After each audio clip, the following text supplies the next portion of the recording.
नमस्कार दोस्तों, कैसे हैं आप सब? उम्मीद करता हूँ बढ़िया होंगे। दोस्तों, आज हम 12th क्लास के जो NIOS है उसकी किताब का हम आपके लिए मॉडर्न हिस्ट्री के चैप्टर्स लेके आए हैं। आज हम मॉडर्न हिस्ट्री के चैप्टर 1 को डिसाइड करेंगे। मैं आपको दिखाऊंगा, आप यहाँ पे चैप्टर 16 देख रहे होंगे। एक्चुअली ये सिलेबस का पार्ट है। मैं आपको दिखाऊंगा जो हिस्ट्री है, हिस्ट्री में जो मॉडर्न हिस्ट्रीज है, मॉडर्न हिस्ट्री में आपको कितने चैप्टर पढ़ने हैं और कौन कौन से चैप्टर पढ़ने हैं। सिलेबस के अकॉर्डिंग हम इस पूरे चैप्टर को लेके जाएंगे। तो सिलेबस में हमारे पास जो है जितना है उससे ज़्यादा हम नहीं पढ़ेंगे, उससे ज़्यादा की हमें ज़रूरत भी नहीं है और हमें पढ़ना भी नहीं है। हमें सिर्फ एग्जाम करेक्ट करना है और वो हमें सिर्फ सिलेबस पढ़ के ही मिलेगा। ठीक है दोस्तों, सिलेबस है। देखिए, आप ये देख रहे होंगे, दो हमारे पास पैटर्न मिलते हैं। एक होता है DMA का, एक होता है टर्म एंड एग्जामिनेशन का। ठीक है, देखिए एग्जाम है और जो ये टर्म और एग्जामिनेशन है। देखिए, जो TMA का है सिर्फ 14% का हिस्सा होता है और इसका जो है वो 60% का हिस्सा होता है। TMA में कुछ नहीं करना, सिर्फ हमें एक असाइनमेंट यूज करना होता है। ठीक है, जो असाइनमेंट आपके नवंबर दिसंबर में आएगा, मैं आपको PDF दे दूंगा, आप उसको आराम से लिख के अपना असाइनमेंट सबमिट करवा सकते हैं। ठीक है, अगला होता है ये एंड टर्म एंड एग्जामिनेशन का। इसी का सिलेबस होता है जो आपको रिटर्न एग्जाम में लिखना होता है। और हमारे पास चीज है, आप देख सकते हैं मॉडर्न हिस्ट्री में हमारे पास 3 चैप्टर्स हैं। चैप्टर 16, चैप्टर 18 और चैप्टर 19। 3 चैप्टर्स हैं। आज हम चैप्टर 16 के ऊपर बात करेंगे, चैप्टर को पूरा। तो हम शुरू करते हैं अपने चैप्टर्स को। चैप्टर 16 जो है, देखिए चैप्टर 16 में क्या होता है कि हमारे देर जानना है कि भारत में ब्रिटिश शासन की स्थापना 1857, मतलब ब्रिटिश स्थापना की स्थापना से लेकर के, ब्रिटिश शासन की स्थापना से लेकर के और 1857 की क्रांति तक, जो ये क्रांति का जो पीरियड होता है यहाँ तक, इनका क्या तालमेल होता है और किस तरीके से ये शासन चलाते हैं, इनकी क्या व्यवस्थाएं हैं, इन सब के ऊपर हम विस्तार से जानेंगे। इनकी जो राजनीतिक स्थितियों के बारे में, इनकी आर्थिक स्थितियों के बारे में, इनके द्वारा बनाए गए नीति निर्माण के बारे में, इस सब के सब इसी चैप्टर में पढ़ेंगे। तो दोस्तों, शुरू करते हैं अपने चैप्टर्स को। सबसे पहले मैं आपको भूमिका में बता दूं। देखिए, जब ब्रिटिश आते हैं, ब्रिटिश जो भारत में इनकी ईस्ट इंडिया कंपनी की स्थापना करते हैं, तो ये स्थापना करते हैं आपके 1602 में। ठीक है, और 1602 में हमारे पास ईस्ट इंडिया कंपनी बन जाती है। इसको इसको उस टाइम पे जॉन कंपनी कहते हैं। लेकिन भारत में ईस्ट इंडिया कंपनी से पहले भी यूरोपियन थे, यूरोपियन इससे पहले भी थे। जैसे कि आपको पता होगा कि जब वास्को डी गामा 1498 में, यानी 1498 में, ये यूरोप से एशिया के मतलब भारत की खोज में ये पानी वाले मार्ग की खोज करते हैं। ठीक है, जब वास्को डी गामा सबसे पहले पानी की पानी वाले मार्ग की खोज करते हैं, डिस्कवरी ऑफ इंडिया करते हैं बाय वाटर। ठीक है, समुद्री मार्ग के जरिए भारत की खोज होती है। तो इस दौरान क्या होता है कि ये पहली बार यूरोपियन को भारत तक पहुंचने का एक्सेस मिलता है समुद्री मार्ग से। इसके बाद क्या होता है कि जो व्यापार कर रहे होते हैं, इससे पहले इनका जो व्यापार होता है वो किससे होता है? अरबियों के माध्यम से। अरब लोगों के माध्यम से ये व्यापार होता है, यानी कि अरब लोग भारत से माल खरीदते हैं और यूरोप में जाकर उसको बेचते हैं। अब क्या होता है कि यूरोपीय जो व्यापारी होते हैं वो सीधा सीधा भारत में आकर के व्यापार कर रहे होते हैं। लेकिन आपको पता होगा कि इस यहाँ से, यानी ईस्ट इंडिया कंपनी की स्थापना से 100 साल पहले ही पुर्तगाली भारत में आ चुके हैं। ठीक है, वास्को डी गामा आ चुके हैं, पुर्तगाली आ चुके हैं और ये उस समय से लेकर अब तक व्यापार कर रहे हैं। लगभग 100 सालों से उनका भारत के साथ व्यापार चल रहा है। और इस दौरान, ये पूरे 100 साल का जो इनका व्यापार होता है, इस दौरान में कभी भी भारत को कब्जा नहीं करते। जबकि ब्रिटेन अचानक से आता है और ये पूरे भारत पर धीरे धीरे करके पूरा कब्जा कर लेता है। ब्रिटेन के आने के साथ ही फ्रांस भी आते हैं, डेनिश भी आते हैं, डेनमार्क भी आते हैं। लेकिन इतना सब कुछ आने के बाद भी केवल ब्रिटेन ही पूरे भारत पर कब्जा कर पाता है। इसके क्या कारण होते हैं, इसको हम जानेंगे। सीधा क्या है, देखिए, आप अगर ध्यान से देखिए तो सबसे पहले क्या होता है कि जो ब्रिटेन आता है 1602 में, लगभग 10 सालों तक इसके साथ कोई व्यापार करने को तैयार नहीं होता। ठीक है, तब 1612 में ये सूरत में अपनी पहली फैक्ट्री की स्थापना करते हैं। इसको ये स्थापना करने का अधिकार जो है अकबर के पुत्र जहांगीर के द्वारा मिलती है। जहांगीर इन्हें पहली बार ब्रिटेन के जो सर थॉमस रो होते हैं, ये जहांगीर के दरबार में जाते हैं और उनसे कहते हैं कि आप हमें फैक्ट्री खोलने के लिए एक जगह बताएं, जगह दें। तो जहांगीर इन्हें सूरत में एक छोटी सी जगह देते हैं जहाँ पे ये अपनी फैक्ट्री खोलते हैं। ठीक है, और इसके पीछे जहांगीर का भी इंटरेस्ट होता है, जहांगीर की रुचि होती है, क्योंकि जहांगीर को जो यूरोप के जो आधुनिक हथियार होते हैं वो चाहिए होता है। ठीक है, इसमें जहांगीर का भी भला होता है कि उनको लगता है कि अगर हम इनके साथ अच्छा काम करेंगे तो ये भविष्य में हमें भी हथियार देंगे ताकि हम आगे की युद्ध भी इससे लड़ सकें। ठीक है, अब क्या होता है कि 1857 में आके, ठीक है, 1757 में आके करते हैं, पहली बार इन्हें राजनीतिक अधिकार मिलता है। प्लासी के युद्ध के बाद इन्हें पहली बार जो है राजनीतिक अधिकार प्राप्त होता है। और वो प्लासी का युद्ध क्या है उनके बारे में मैं आपको पीछे आगे आगे विस्तार से समझाऊंगा। 1857 की जब क्रांति खत्म हो जाती है तो ईस्ट इंडिया कंपनी भी खत्म हो जाता है, और उसके बाद जो ब्रिटेन की सत्ता होती है वो, सॉरी, जो भारत की सत्ता होती है वो सीधा सीधा ब्रिटेन के संसद के पास पहुंच जाता है। तो इतना सब आप समझ गए, आगे चलते हैं। आगे है कि भारत में, तो दोस्तों आगे हम ये बात पढ़ेंगे कि भारत में, जब भारत में इस चैप्टर में हम क्या क्या पढ़ेंगे, इस चैप्टर में पढ़ेंगे कि हम भारत में राजनीतिक और व्यावसायिक क्षेत्र में यूरोपीय साझेदारों के बारे में जानेंगे। मतलब यूरोपीय जो है वो राजनीतिक और व्यावसायिक क्षेत्र में कैसे भारत के साथ साझेदारी करते हैं, यूरोप के साथ उनकी क्या क्या साझेदारियां होती है उसके बारे में। 18वीं शताब्दी में अंग्रेज और फ्रांसीसियों के मध्य जो संघर्ष होता है, क्योंकि मैंने आपको बताया कि ब्रिटेन भी आ चुका है और फ्रांस भी आ चुका है, दोनों को बराबर शक्तियां हैं, बाबर पावर है, और ये दोनों ही भारत के ऊपर अपनी सत्ता स्थापित करने की कोशिश करेंगे। इसी के कारण ये आपस में लड़ते हैं ताकि इन्हें ज्यादा से ज्यादा मुनाफा मिल सके और ये भारत के अधिकांश हिस्सों पे अपना अधिकार जमा सके। ठीक है। और क्या होता है कि अंग्रेजों का जो बंगाल के ऊपर जो अधिकार होता है इसके बारे में जानेंगे। अंग्रेज किस तरीके से भारत में अपना विस्तार करते हैं इसके बारे में जानेंगे। और लॉर्ड वेलेस्ली की जो सहायक संधि होती है इसके बारे में हम जानेंगे। ठीक है। लॉर्ड डलहौजी के बारे में, जो उनकी जो विलय की नीति होती है उसके बारे में जानेंगे। और भारत में जो अंग्रेजों का शासन होता है उस हम काफी विस्तार से इन चीजों को जानने का प्रयास करेंगे।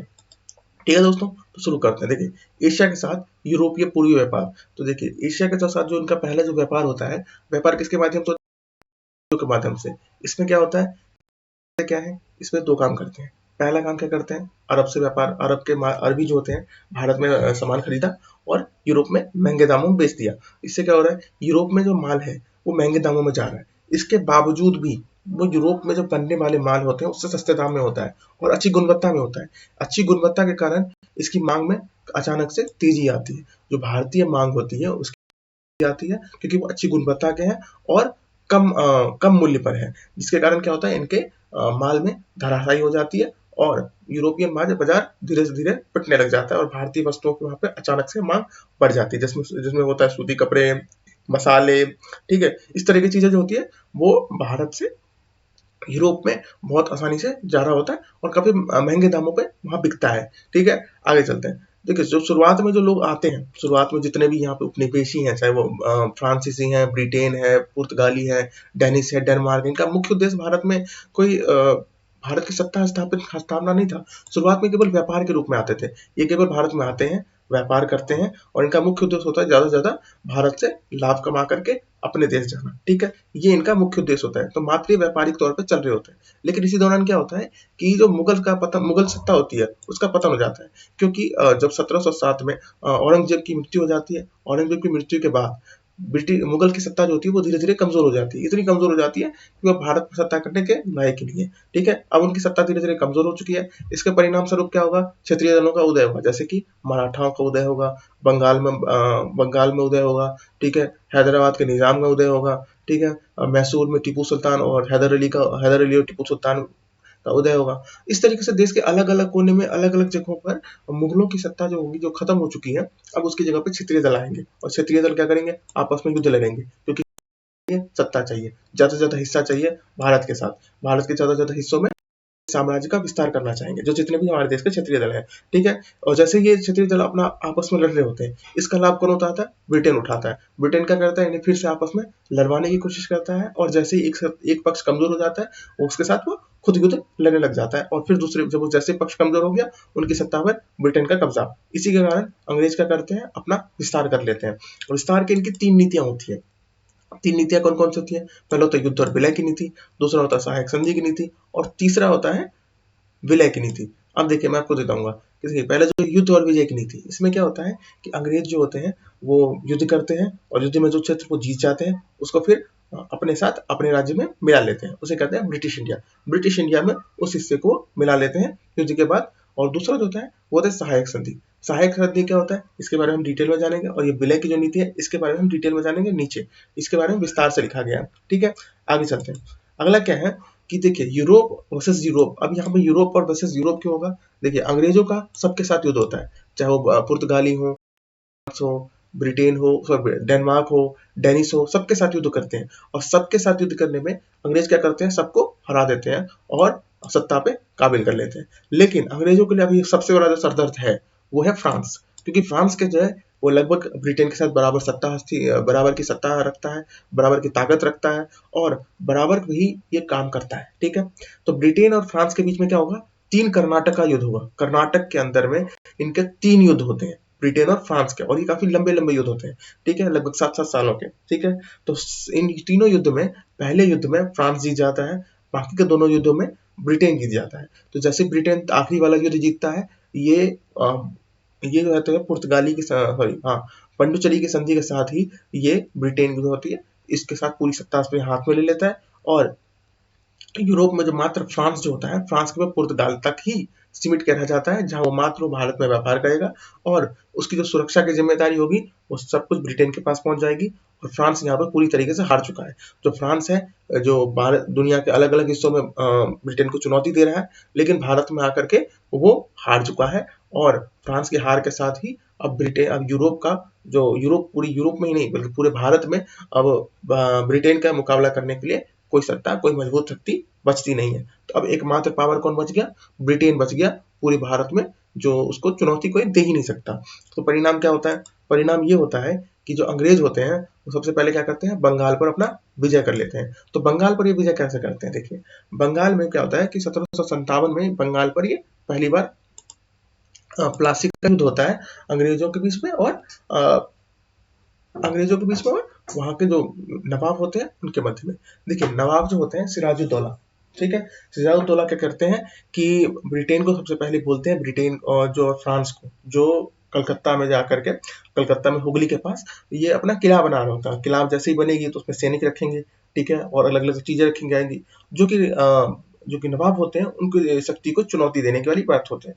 दूसरा कारण क्या होता है, क्योंकि जैसे ही मतलब मान लीजिए एक कंपनी है, कंपनी ने अपनी कुछ क्षेत्र बना लिया, ठीक है, अब उसने कंपनी ने क्या किया, अपनी जो आपको ने उसको व्यापार करने के लिए जगह दी थी, अब उसने क्या किया, उस जगह में अपना घेराबंदी कर दिया और अब वो वहां पे अपनी किले बना रहा है और उस किले के अंदर अपनी सेना रखेगा।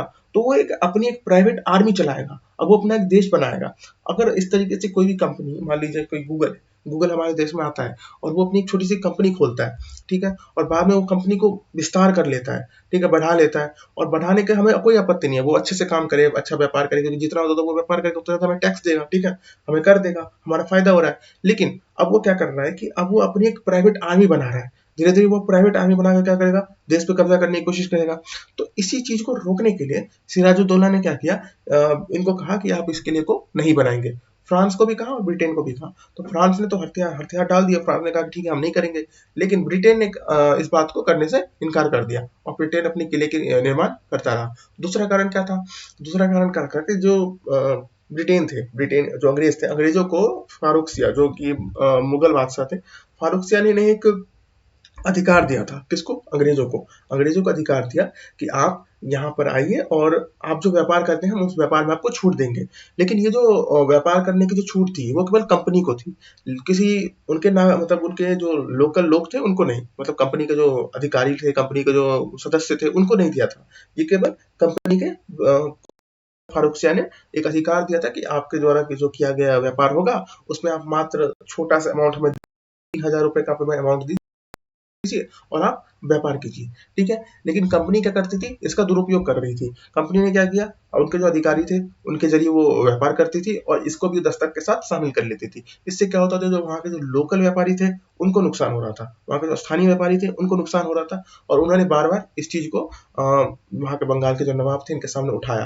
लेकिन बंगाल के नवाब भी उस समय विवश थे, क्योंकि मुगल बादशाह ने इन्हें पहले से ही सत्ता, मतलब पहले से इन्हें छूट दे रखी थी। देखिए उस टाइम पे क्या था कि आप जैसे कि मैंने आपको बताया था कि मुगल सत्ता कमजोर हो चुकी है, ठीक है, लेकिन बंगाल में, कर्नाटका में और हैदराबाद में, मराठा में जो ये सत्ता जो संभाले बैठे हुए हैं, ये सब के सब किसके अंडर काम करते हैं, ये सब के सब सिर्फ नाम के लिए ही सही, लेकिन आज भी इन लोगों के जो राजा है वो मुगल बादशाह ही है, ठीक है। तो अगर मुगल बादशाह ने कोई फैसला फरमान दे दिया है तो चाहे कोई लोकल राजा भी हो वो इसको चुनौती नहीं दे सकते हैं, ठीक है। तो एक्सेप्शन मराठा को छोड़ दें, क्योंकि मराठा मुगलों से अलग थे, ठीक है। तो जितने भी छोटे छोटे रजवाड़े होते हैं जो मुगल के अंडर काम करते हैं, लेकिन अब ये स्वतंत्र बन चुके हैं, लेकिन फिर भी ये मुगलों के साथ ही जुड़े रहेंगे। तो फारूक सिया के द्वारा जब इनको छूट दी गई थी, इसको बंगाल के नवाब हाथ नहीं लगाते हैं और ये ढूंढने की कोशिश करते हैं कि कैसे भी करके इस चीज को रोका जाए। जब ये किले बनाने की शुरुआत कर देते हैं तो इन्हें रोका जाता है। परिणाम इनके साथ युद्ध होता है और जो सिराजुद्दौला होता है वो इस युद्ध में हार जाते हैं और सिराजुद्दौला के हार के साथ ही मीर जाफर को सत्ता दी जाती है। मीर जाफर जो होते हैं वो फिर अपनी चलाने लग जाते हैं। ठीक है, जब मीर है तो इनको भी हटा करके मीर कासिम को यहाँ का नवाब बना दिया जाता है। कहाँ का? बंगाल का। तो बंगाल में भी 3 जो राजा हैं, पहला सिराजुद्दौला, दूसरा है मीर जाफर और तीसरा है मीर कासिम। तो मीर कासिम क्या करते हैं, फिर ये बक्सर का युद्ध इनके टाइम पे होता है। मीर बात होना चाहिए, सिराजुद्दौला के टाइम पे क्या हुआ, प्लासी का युद्ध, और मीर बक्सर के सामने, बक्सर का युद्ध किसके सामने हुआ? बक्सर का युद्ध हुआ मीर कासिम के समक्ष। मीर कासिम के समक्ष इसके समय बक्सर का युद्ध भी होता है और बक्सर के युद्ध के साथ ही बक्सर का जो युद्ध होता है इसके साथ ही एक काम और भी होता है। क्या होता है कि इस टाइम पे पहली बार मुगल की जो सत्ता होती है उसको, वो भी मुगल की सत्ता भी यहाँ पे हार जाती है। अवध के नवाब होते हैं ये भी हार जाते हैं बक्सर युद्ध के दौरान। तो पहली बार अगर मुगल कहीं हारते हैं अंग्रेजों के समक्ष तो बक्सर के युद्ध में मुगल भी हारते हैं। बक्सर के युद्ध में हमारे सिराजुद्दौला वो भी हारते हैं। हाँ, बक्सर के युद्ध में मुगल भी हारते हैं, बक्सर के युद्ध में अवध भी हारता है, बक्सर के युद्ध में हमारे पास मीर कासिम भी हार जाते हैं अपनी सत्ता को लेकर के। ठीक है, आगे चलते हैं। ठीक है, इसके बाद क्या होता है, जैसे ही प्लासी का युद्ध हो जाता है, प्लासी के युद्ध के दौरान, प्लासी के युद्ध के बाद हमारे पास दोहरी सरकार बनती है, यानी कि 2 प्रकार की सरकार। कौन बनाते हैं? Robert Clive. ये रॉबर्ट क्लाइव कौन है? रॉबर्ट क्लाइव है अंग्रेज, मतलब ब्रिटिश अधिकारी हैं जो कि प्लासी के युद्ध में सिराजुद्दौला के हराने के बाद सत्ता इनके हाथ में आती है और ये दोहरी सरकार बनाते हैं। ये जो दोहरी सरकार होती है मुगल शासन व्यवस्था का ही एक अंग होता है। किसके बाद? प्लासी के युद्ध के बाद दोहरी शासन बनती है। और दोहरी शासन में क्या होता है, ये मुगल व्यवस्था है जो पुरानी जैसे चल रही होती है वही व्यवस्था होती है। उसमें क्या होता है, एक होता है निजामत, ठीक है, और एक होते हैं। देखिए, वो होता है जिसमें कि सारे फौजदारी कानून होते हैं। इनके पास जो होता है सारे कानूनी अधिकार होते हैं। और जो दीवानी अधिकार होता है इसके पास क्या होता है, सारे अधिकार होते हैं। सारे एक्शन करना, करों को इकट्ठा करना, करों के साथ संग्रह करना, मतलब पैसों का लेन देन सब दीवान के पास है। और जितने भी सुरक्षा की व्यवस्था है सब निजामत के पास है। यही चीजें मराठी मुगल व्यवस्था में चल रही होती है और लगभग देश के हर एक हिस्सों में कुछ इसी तरह की व्यवस्थाएं चल रही होती है जो देश की लोकल व्यवस्था होती है। इसी को रॉबर्ट क्लाइव दोहराते हैं और इसी को दोहरी शासन कहा जाता है। ठीक है, अब क्या होता है कि जो दोहरी शासन की प्रणाली होती है ये चल रही होती है और जो नवाब होते हैं इनके पास ये शक्ति होती है निजामत की, और जो अंग्रेज होते हैं उनको कौन सी शक्ति मिल जाती है? दीवानी का। अच्छा, अंग्रेज यहाँ पे सीधा, मतलब सीधा इसमें वो नहीं कर रहे होते, कंट्रोल नहीं होता अंग्रेजों का। अंग्रेज यहाँ पे क्या करते हैं, अपने बीच में एक मिडिल मैन को रखते हैं। ठीक है, एक मध्य व्यक्ति को रखते हैं। वो कौन सा होता है? मोहम्मद रजा खान। मोहम्मद रजा खान जो होता है उनको दीवान बना देते हैं। कौन? British east India company. और इनके पूरे जो बंगाल का जो हिस्सा होता है ना उसमें अंदर ये अपने टैक्स कलेक्शन करने का जिम्मेदारी इनको दे देते हैं। ठीक है, इसके साथ क्या होता है, जो दीवान होते हैं दीवानी अधिकार अंग्रेज के पास हो जाता है। पैसों का सारी व्यवस्था अंग्रेजों के पास है, लेकिन सुरक्षा की सारी जिम्मेदारी राजा के पास है। परिणाम क्या होगा कि जब सुरक्षा के लिए पैसा चाहिए होता है और राजा के पास पैसा नहीं है तो राजा क्या करेंगे, एक अंग्रेज से डिमांड करेंगे कि आप हमें कुछ धन दीजिए, और अंग्रेज टाइम पे धन नहीं देते हैं। अंग्रेज क्या करते हैं, अब जो अंग्रेज क्या करते हैं, उनका जो पैसा है वो सारा पैसा वो इनके साथ शेयर करते हैं। ठीक है, अच्छा, बक्सर के युद्ध के बाद क्या होता है, इलाहाबाद की संधि होती है। बक्सर का युद्ध खत्म, इलाहाबाद की संधि। इलाहाबाद की संधि में क्या होगा, इनको फिर एक्स्ट्रा दीवानी मिल जाएगी। किनको? अंग्रेजों को। कहाँ कहाँ पे इनको एक्स्ट्रा दीवानी मिलेगी? आपके देश के जितने भी हमारे पास ये पूरा पूरा जो बंगाल होता है, पूरी बंगाल की जो हमें पास इनके पास दीवानी अधिकार आ गए हैं। इसमें बंगाल का कितना हिस्सा है? देखिए, इसमें बंगाल का सिर्फ पश्चिम बंगाल नहीं है बल्कि आज का बांग्लादेश, असम का कुछ हिस्सा, बिहार, झारखंड, उड़ीसा, ये सब मिला करके देश का सबसे बड़ा राज्य बनता है बंगाल। और बंगाल में ही इनको पूरा दीवानी अधिकार मिल चुका है। अब ये सबसे शक्तिशाली बन चुके हैं पूरे भारत के सबसे शक्तिशाली अंग्रेज है। ठीक है दोस्तों, तो दोस्तों अभी तक क्या चल रहा था कि अंग्रेज जो है वो अंग्रेजों अपना वो यूरोपियन के साथ लड़ रहे थे। वो अंग्रेज क्या करेंगे, अब अंग्रेज लड़ेंगे भारतीयों के साथ। तो भारतीयों में अंग्रेज किस साथ लड़ेंगे? के साथ, हैदर अली और टीपू सुल्तान के साथ। अंग्रेज लड़ेंगे मराठाओं के साथ, अंग्रेज लड़ेंगे पंजाब के साथ। देखिए, अंग्रेज जब सबसे पहले मैसूर के साथ लड़ते हैं तो हैदर अली और टीपू सुल्तान के साथ इनकी युद्ध होती है। टीपू सुल्तान जो होते हैं वो मैसूर के, इन्हें टाइगर ऑफ मैसूर भी कहा जाता है आज के दिन में। ठीक है, तो ये क्या करते हैं, 1799 में इनकी मृत्यु हो जाती है। के दौरान ये 4 बार युद्ध लड़ते हैं। लगभग अंग्रेजों और मैसूर के बीच में जो युद्ध होता है वो 4 बार होता है। तो चौथे बार जो युद्ध में टीपू सुल्तान की मौत हो जाती है और अंग्रेज जो करते हैं हैदर मैसूर पे अपना अधिकार जमा लेते हैं। दूसरा होता है मराठाओं के साथ। मराठाओं के साथ भी युद्ध लड़ रहे होते हैं 1772 से लेकर के और 1818 तक इनका युद्ध चल रहा होता है मराठाओं के साथ। तीन मराठा युद्ध यहाँ भी अंग्रेज लड़ते हैं। और तीसरा क्या होता है पंजाब के साथ, ठीक है। और 1749 में ब्रिटेन में ये शामिल कर लेते हैं राजा दिलीप सिंह को मार करके, राजा दिलीप सिंह को सत्ता से हटा करके ये ब्रिटिश जो होते हैं पंजाब पे कब्जा कर लेते हैं। इसी बीच आपने ये ध्यान समझा होगा सहायक संधि के बारे में बता दूं कि ये वेलेस्ली द्वारा शुरू किया जाता है। ये लॉर्ड वेलेस्ली होते हैं, इनके द्वारा इनकी शुरुआत की जाती है। और ये हैदराबाद जो होता है, वो हैदराबाद के नवाब ये पहले राजा होते हैं जो इसे स्वीकार करते हैं, ठीक है। तो ऐसा क्या था सहायक संधि में जिसने अचानक से गेम चेंजर का काम किया? पूरी भारत की सत्ता को स्थापना करने में सहायक संधि का बहुत महत्वपूर्ण रोल है, बहुत महत्वपूर्ण नियम है। क्या है कि सहायक संधि में क्या होता है कि जो राजा थे, राजा को अपनी कोई आर्मी नहीं रखनी होगी। अब जो उनकी सारी आर्मी होगी, आर्मी जो होगी अंग्रेज की आर्मी होगी, और इसकी सुरक्षा की जिम्मेदारी, मतलब राज्य की जितनी भी सुरक्षा की जिम्मेदारी है वो सब अंग्रेजों की है। अंग्रेजों की सेना राज्य में जाएगी और इनकी राज्य को सुरक्षा करवाएगी। बदले में राज्यों को क्या देना पड़ेगा?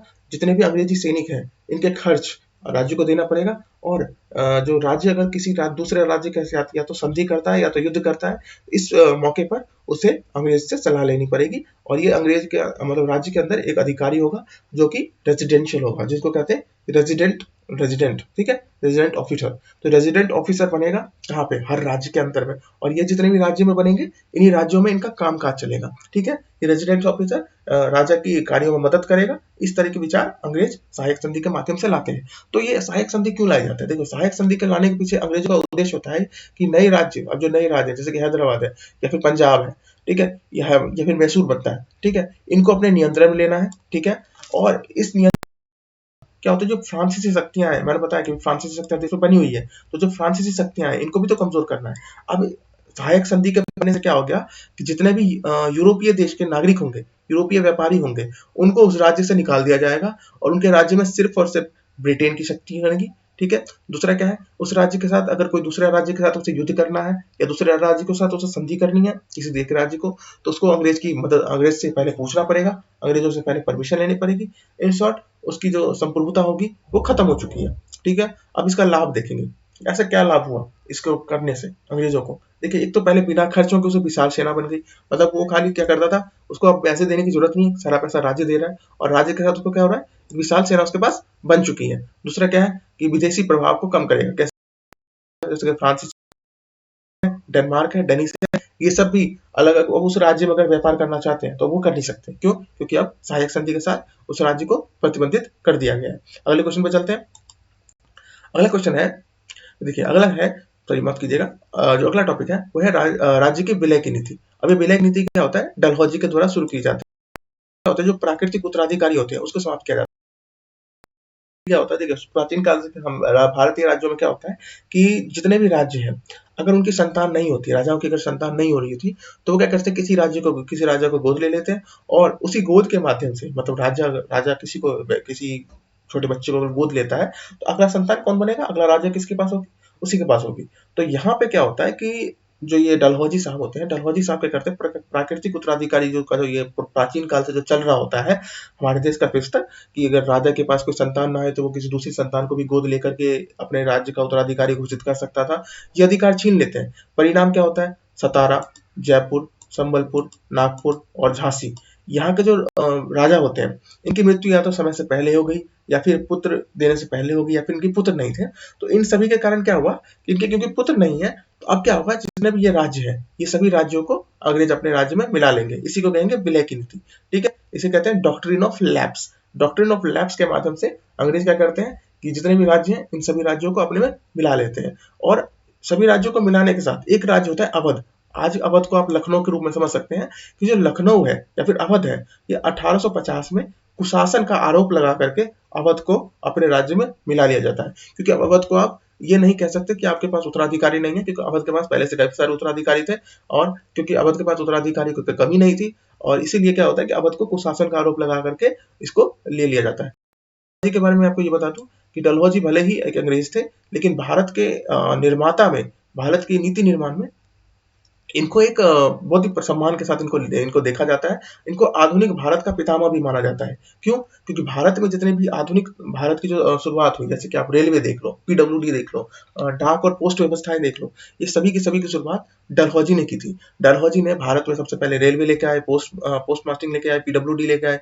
ये सारी व्यवस्था डलहौजी की है, जो आज भी देश में चल रही है। और अंग्रेज के अगर जाने के बाद अगर सबसे बढ़िया कोई व्यवस्था है देश में, तो वो है रेलवे। तो रेलवे की शुरुआत अंग्रेजों ने की थी, जिसमें डलहौजी का बहुत ही बड़ा महत्वपूर्ण रोल है, महत्वपूर्ण नियम है। आप इस नक्शे को देखिए, ये नक्शा जो है डलहौजी के बाद से 1857 तक, 1947 तक, जब तक देश आजाद हुआ, तब तक ये नक्शा बिल्कुल नहीं बदला। आप इस नक्शे, पिंक वाला हिस्सा है ना, और ये सब का सब पूरा, ये जो जितना भी पिंक वाला हिस्सा है, ये पूरा का पूरा भारत है, मतलब पूरा का पूरा ब्रिटिश भारत है। और जितना भी ये ग्रीन वाला, ये पीले वाले आप लाइन देख रहे हैं, जितना भी ये पीले वाले बॉक्स दिख रहे हैं ना आपको, ये सब भारतीय राज्य है। और जितने ग्रीन वाले राज्य हैं, ये अंग्रेजों के संरक्षण में काम करते हैं। ठीक है, तो डलहौजी के दौरान क्या हुआ था कि ये सारे राज्य जितने भी आप ये देख रहे हैं, इसने बहुत तेजी से, तो क्योंकि इसने पूरे तेजी से विस्तार करवाया और ये सारा क्षेत्र उन्होंने अपने अंडर में ले लिया, से बिल्कुल कोई परिवर्तन ही नहीं हुआ। क्योंकि फिर आंदोलन, फिर युद्ध हो गया 1857 का, और ब्रिटिश सरकार ने इन्हें आश्वासन दिया कि अब हम आपके किसी भी क्षेत्र में, आपके किसी भी आंतरिक मामलों में हस्तक्षेप नहीं करेंगे। तो ब्रिटिश सरकार का ये अब सीधा सीधा फरमान आ गया था। तो इसी के कारण आगे से कोई भी बदलाव हुआ ही नहीं। लेकिन डलहौजी के बाद इस नक्शे में कोई बदलाव नहीं हुआ 1857 तक, सॉरी 1947 तक। ठीक है, आगे चलते हैं।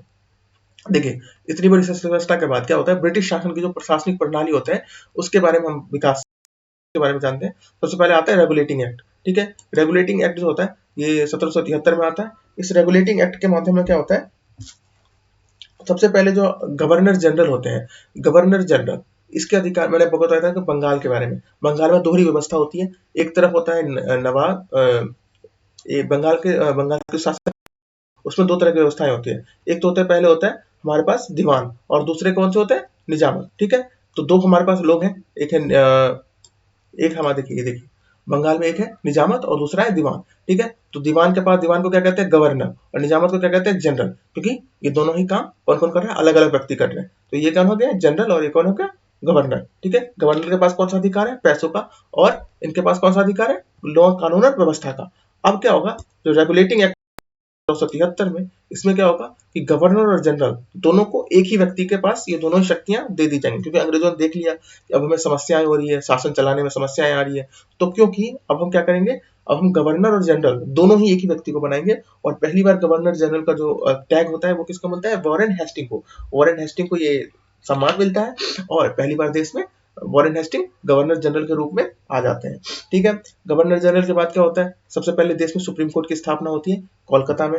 ठीक है, इसके साथ क्या होता है, जो जितने भी निजी व्यापार होते हैं, अभी मैंने बताया था कि प्लास्टिक युद्ध का कारण, मेन कारण क्या था, निजी व्यापार, क्योंकि निजी व्यापार अंग्रेज कर रहे थे। तो निजी व्यापार को प्रतिबंध कर दिया जाता है, और उसकी जगह पे क्या करते हैं, अब निजी व्यापार के बदले, अब जो ब्रिटिश अधिकारी हैं, वो क्यों कर निजी व्यापार कर रहे हैं, क्योंकि उनकी तनख्वाह कम है। तो क्या करेंगे, इनकी तनख्वाह को बढ़ा देंगे, निजी व्यापार को जो तनख्वाह होगी इसको बढ़ा देंगे, और निजी व्यापार पे प्रतिबंध कर देंगे। और सुप्रीम कोर्ट की स्थापना रेगुलेटिंग एक्ट में हो चुकी है। तो तीन काम रेगुलेटिंग एक्ट में होता है। आगे चलते हैं, Pitt's India act. Pitt's India act जो 1784 में होता है, इसका मुख्य कारण क्या होता है कि जितने भी ब्रिटिश अधिकारी हैं, पहली बार, माफ कीजिएगा, पिट्स इंडिया एक्ट में क्या होता है, पहली बार ब्रिटिश की जो महारानी होती है, वो कहती है कि जो भारत है वो उनका क्षेत्र है, और जो ईस्ट इंडिया कंपनी है वो मात्र वहां पे एक व्यापारी करने के लिए उद्देश्य से आई है।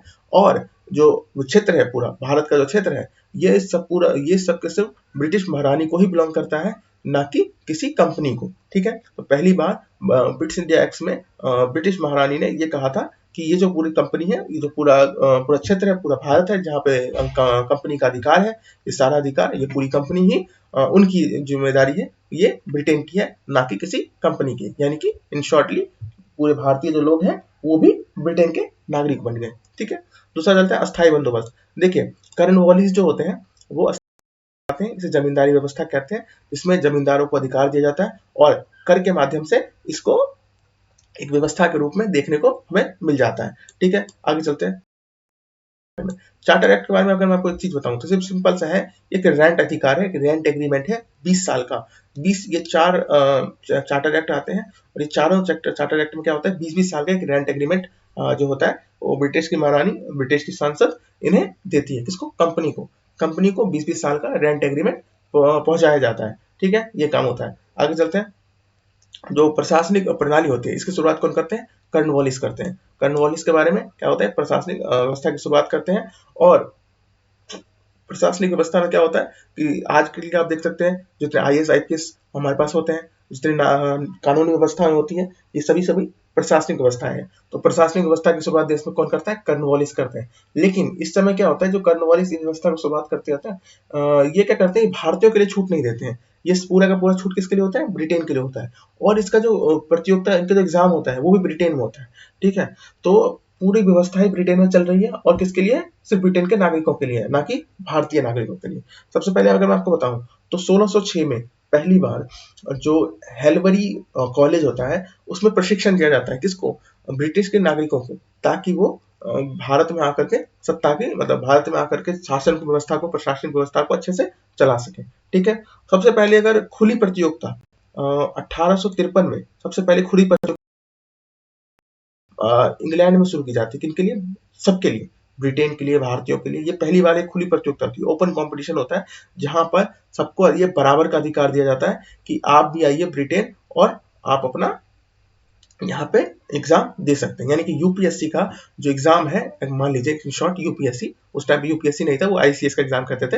तो जो यूपीएससी का जो आप, जब आईसीएस का जो एग्जाम है, ये आप खुली प्रतियोगिता जो है सबसे पहले 1853 में शुरू की गई थी, अंग्रेजों के लिए भी और भारतीयों के लिए।